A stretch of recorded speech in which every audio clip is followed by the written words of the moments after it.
Oi, oi, meus amores! Como é que vocês estão?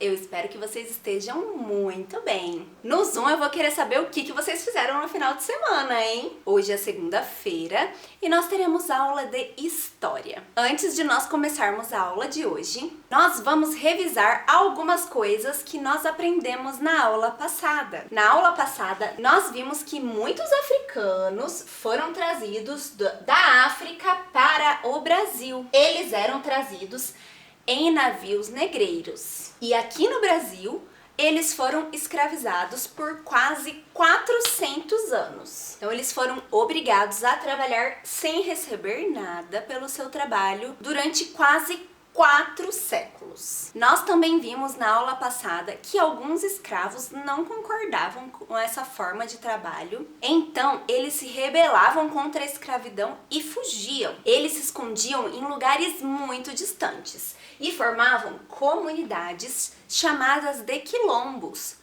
ou comunidades quilombolas. Nós vimos que a escravidão durou 400 anos. Mas quando será que a escravidão acabou? Foi no dia 13 de maio de 1888. Façam as contas aí e depois me contem.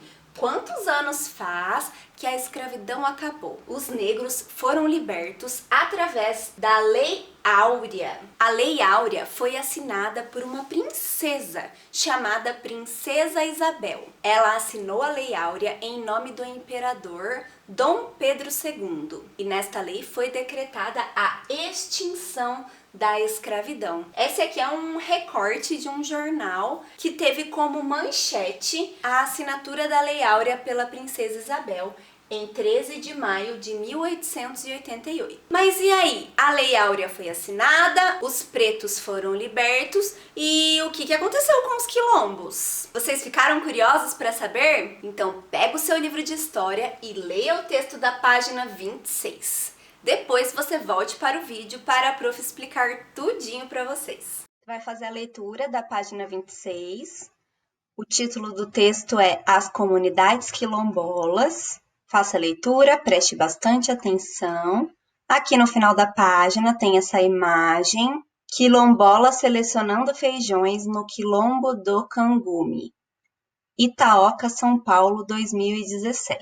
Então aqui é a imagem de um morador desse quilombo do Cangume. Com o fim da escravidão, as comunidades quilombolas continuaram existindo. Os quilombolas, que são as pessoas que moravam nos quilombos, continuaram morando nessas comunidades. E eles continuaram mantendo as suas tradições e a cultura africana que eles preservavam nos quilombos. Aqui eu coloquei algumas fotos de quilombos da atualidade. São lugares muito simples, onde as pessoas que moram lá tentam manter as tradições dos seus antepassados africanos. Atualmente, os quilombos são chamados de quilombos remanescentes, quilombos contemporâneos. Contemporâneo significa da atualidade, ou comunidades quilombolas. As terras dos quilombos pertencem aos seus moradores por lei, e os quilombolas lutam para permanecer nessas terras e ter a sua identidade preservada. Aqui eu coloquei mais 2 fotos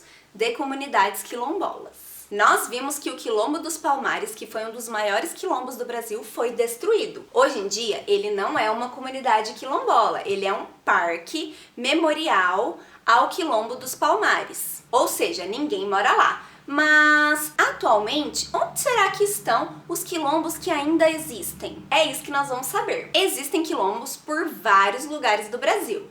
Um deles está localizado no estado do Pará. Alguns desses quilombos estão localizados no estado do Pará. Olha só onde fica o estado do Pará, fica bem aqui, do ladinho do Amazonas, que é onde está a floresta amazônica.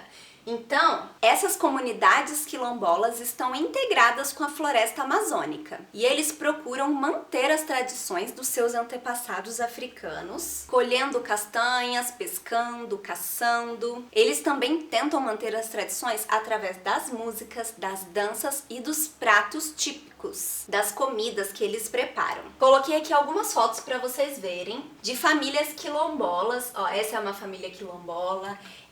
Esse aqui é um grupo de samba de um quilombo. Aqui são pessoas trabalhando, descascando mandioca. Provavelmente aqui é uma mãe e um filho, ou uma avó e um neto, aproveitando um banho de rio. Outra forma deles manterem as tradições é através da dança. Olha só, danças típicas dos seus antepassados africanos. Aqui é uma roda de capoeira. Vocês sabiam que aqui pertinho da gente também existem comunidades quilombolas?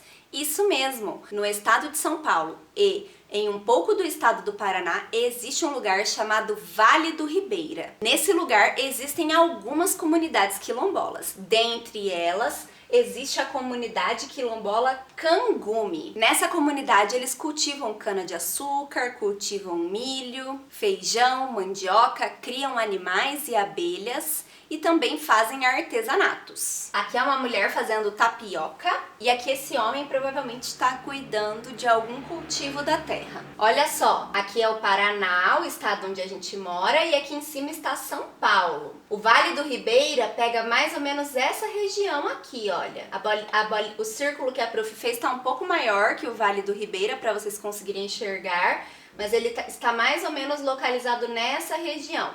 Pega o estado de São Paulo e uma parte do estado do Paraná. Um outro quilombo localizado no Vale do Ribeira chama Quilombo Ivaporunduva. E essa aqui é a foto de um senhor que mora nesse quilombo. Ó, é a mesma igreja, tá vendo? Esse senhor mora nesse quilombo Ivaporunduva. Agora eu coloquei várias fotos para vocês terem um pouquinho de noção de como é a vida das pessoas que moram nas comunidades quilombolas. Lá eles plantam várias coisas, por exemplo, cacau. Eles mantêm as tradições com as danças típicas. Aqui é alguma erva que eles plantaram. Eu não consegui reconhecer qual que é essa erva. E aqui é mais uma foto de uma dança típica dos seus antepassados. Olha só, cultivo de milho, como a prof disse. Normalmente as comunidades quilombolas estão próximas de rios para eles conseguirem captar água para sobreviver. Olha, eu amei essa foto. É uma foto de um coração de banana.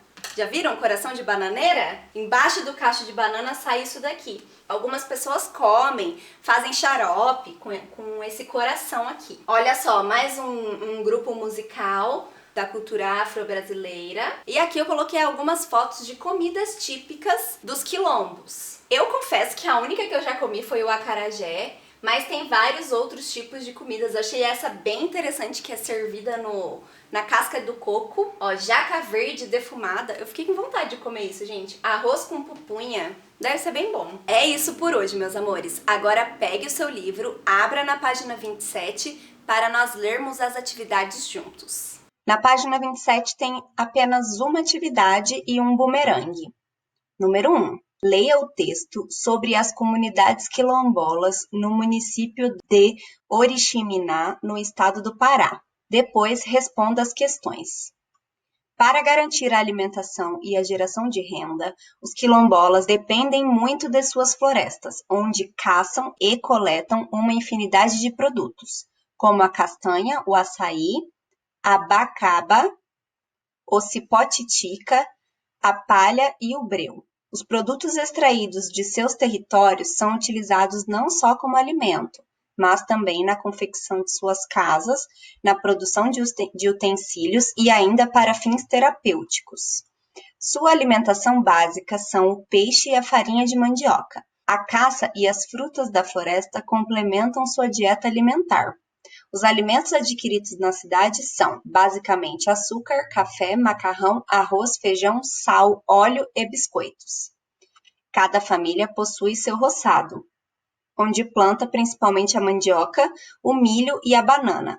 Com importância bem menor, são cultivados também feijão, arroz, calpi, hortaliças, abacaxi, cana-de-açúcar, tabaco, cupuaçu, acerola, coco e pupunha. Comissão Pró-Índio de São Paulo. Manejando a Floresta, Quilombos de Oriximiná. Gente, existem várias palavras aqui que são muito diferentes do nosso vocabulário. Eu quero que vocês grifem as palavras que vocês não sabem, as palavras que vocês nunca ouviram falar, e no Zoom nós vamos pesquisar juntos o que significa cada uma dessas palavras.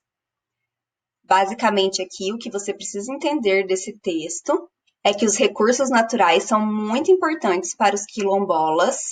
Olha só, para garantir a alimentação e a geração de renda, os quilombolas dependem muito de suas florestas, porque é o lugar onde eles caçam, onde eles coletam alimentos e onde eles coletam os materiais para construir as suas casas e fazer artesanatos.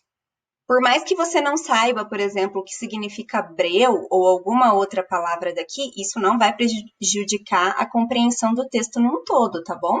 Letra A. Grife no texto o trecho que mostra a importância dos recursos naturais para os quilombolas. Você leia novamente e faça o grifo desse trecho. Letra B.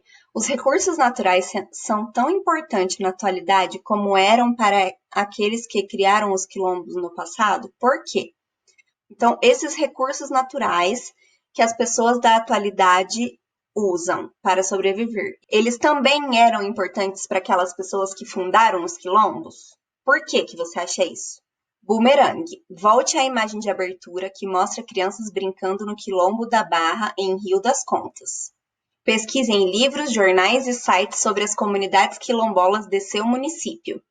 Caso não existam onde você mora, busque as mais próximas da região. Siga o roteiro e anote suas descobertas em uma folha à parte. A imagem da abertura é essa aqui, gente. Então, aqui é um quilombo, né? E existem várias crianças brincando nesse quilombo, ou seja, essas crianças moram nesse quilombo atualmente. A dica que eu dou para vocês é que vocês pesquisem um quilombo existente no Vale do Ribeira, que eu acredito que seja a região mais próxima aqui de Curitiba, que tenha quilombos. E aí você vai pesquisar e anotar no seu caderno. Essa folha à parte você considere que é o seu caderno. Escreve o cabeçalho, copia as questões e você vai respondendo conforme a sua pesquisa. Por exemplo, qual é o nome dessas comunidades? Você pode pesquisar 2, tá bom? Quando foram criadas? Quantas pessoas moram em cada comunidade? Quais atividades são realizadas pelos quilombolas? Depois nós vamos conversar sobre isso na nossa aula do Zoom, ok? Eu espero que vocês tenham conseguido fazer as atividades. Se vocês tiverem alguma dúvida, lembrem que a prof está todo dia lá no Zoom esperando por vocês. É só você me encontrar lá. Tenham uma ótima segunda-feira e uma ótima semana pra gente. Eu espero vocês amanhã na aula de geografia, tá bom? Um beijo, tchau!